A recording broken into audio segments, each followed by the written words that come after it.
Assalamualaikum warahmatullahi wabarakatuh.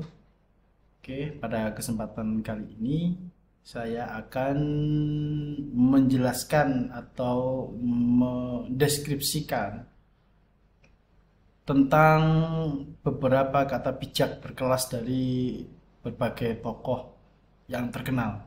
Tentunya ini dilihat dari berbagai sudut pandang manapun, ya kan? Yang intinya itu mengarah kepada perubahan dalam diri kita, ya kan? Untuk merubah kehidupan kita agar kita menjadi lebih baik. Terlepas dari sudut pandang mana kita akan melihat. Ya, yang jelas semua yang akan saya sampaikan di sini itu adalah hanya penjelasan lebih mendalam tentang apa yang sudah dinyatakan oleh berbagai tokoh ini dan juga ilustrasi-ilustrasi yang bisa membuat kita benar-benar menerapkan dalam kehidupan kita sehari-hari. Oke, maka dari itu, kalaupun ada kekurangan dalam deskripsi saya, bisa kalian tambahi di dalam kolom komentar, yang itu nanti juga akan menambah pengetahuan bagi yang melihat, baik dari lihat video saya ataupun lihat komentar kritik yang sudah diberikan kepada video ini. Oke, terima kasih. Selanjutnya yaitu ini saya ambil dari gramedia.com. Berikut beberapa contoh kata bijak berkelas dengan makna mendalam yang diambil dari kutipan berbagai tokoh-tokoh terkenal. Nah, itu pertama yaitu tantangan adalah sesuatu yang membuat kehidupan menjadi lebih menarik. Cara mengatasinya membuat hidup lebih bermakna. Oke, tantangan adalah sesuatu yang membuat kehidupan itu menjadi lebih menarik. Ini banyak sekali di kita lalui ya dalam kehidupan kita kali ini sebenarnya, entah sadar ataupun tidak. Karena sesuatu dalam kehidupan kita itu bila tidak ada warnanya, maka itu terlihat monoton. Terlihat tidak ada menariknya sama sekali. Terlihat sesuatu itu hanya berjalan seperti biasanya. Hari ini, hari berikutnya lagi, tidak ada masalah apapun, tidak ada hal yang kita lakukan baru, atau mungkin tidak ada tantangan sama sekali, maka itu akan terasa membosankan. Bisa kita ambil contoh seperti ini. Dalam konteks pekerjaan misalnya, dalam konteks pekerjaan, ketika kita tidak bekerja seharian, ya kan? Ketika tidak bekerja seharian dan itu berlanjut sampai 1 minggu ke depan, maka dan itu tidak ada tantangan sama sekali, ya kan? Karena kita berhenti bekerja, kita tidak ngapa-ngapain selama 1 minggu. Bayangkan, itu tidak ada tantangan yang menarik sama sekali, bahkan itu membuat kita itu lebih bosan, itu membuat kita bosan, ya kan? Di rumah tidak ngapa-ngapain, itu aja yang dilakukan, makan, setelah itu tidur, minum, nonton TV, nonton YouTube, makan, tidur dan sebagainya. Maka hal itu tidak ada tantangan sama sekali, ya, tidak ada tantangan sama sekali di kehidupan kita, dan terlihat monoton, dan itu secara tidak langsung pasti kita akan merasa bosan pada saat itu. Nah, maka dari itu diperlukan tantangan, ya kan? Diperlukan hal baru yang itu harus kita pecahkan, yang harus kita lakukan. Kita harus lakukan seperti dalam konteks pembelajaran itu juga seperti itu, ya kan? Konteks mengajar juga seperti itu, ya kan? Kalau di dalam mengajar kita itu tidak menemukan tantangan sama sekali, ketika mengajar pun kita juga pakai satu metode. Nah, ini saya terapkan ketika saya mengajar ya. Ketika saya mengajar saya terapkan bahwa di setiap pertemuan itu pasti ada berbagai metode yang saya gunakan. Jadi tidak melulu biasanya digunakan seorang guru ataupun pengajar itu adalah metode ceramah, ya kan? Minggu ini ceramah, minggu depan ceramah, minggu selanjutnya ceramah, sampai minggu terakhir yaitu ceramah terus. Maka tidak ada tantangan sama sekali yang menarik. Bahkan dari pengajar sendiri ataupun dari muridnya itu tidak ada tantangan sama sekali yang menarik sekali. Nah, Kalau saya sendiri ketika mengajarkan itu minggu ini, maka pakai metode yang berbeda dengan minggu yang depan. Minggu depannya lagi berbeda, minggu depannya lagi berbeda. Dan itu setiap metode itu pasti akan membuat muridnya, membuat murid itu ada tantangan-tantangan tersendiri di setiap minggunya. Karena metode-metode yang saya pakai itu akan memberikan tantangan bagi mereka juga. Dan itu terjadi. Karena apa? Ketika saya mau ngajar, mereka akan merasa agak takut. Karena apa? Nah, ini apalagi yang akan metode yang digunakan? Apakah dia harus maju menjelaskan sesuatu atau gimana? Itu ada suatu tantangan sendiri. Ada suatu tantangan sendiri bagi siswanya sendiri, terutama yang saya ajar itu mereka merasakan sendiri tantangan itu. Dan juga bagi saya sendiri tantangan, apakah ketika memakai metode ini itu akan benar-benar efektif untuk meningkatkan baik itu pengetahuan ataupun meningkatkan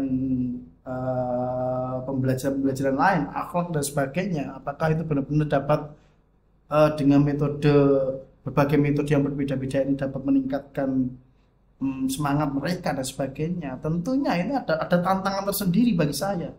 Ya kan, belum tentu saya bisa setiap metode yang saya pakai itu akan sukses berjalan mulus, tidak, pasti ada tantangan, pasti ada hambatan.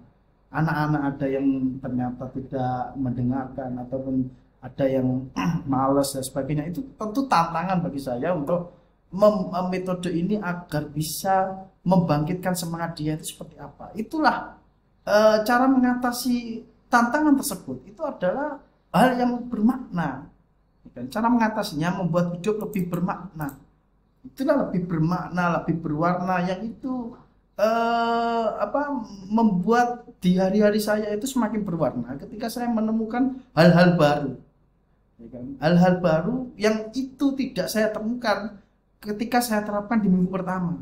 Ada kemungkinan minggu pertama itu dengan metode ini akan berbeda ketika saya minggu depan memakai metode ini, akhirnya siswa akan terjadi begini.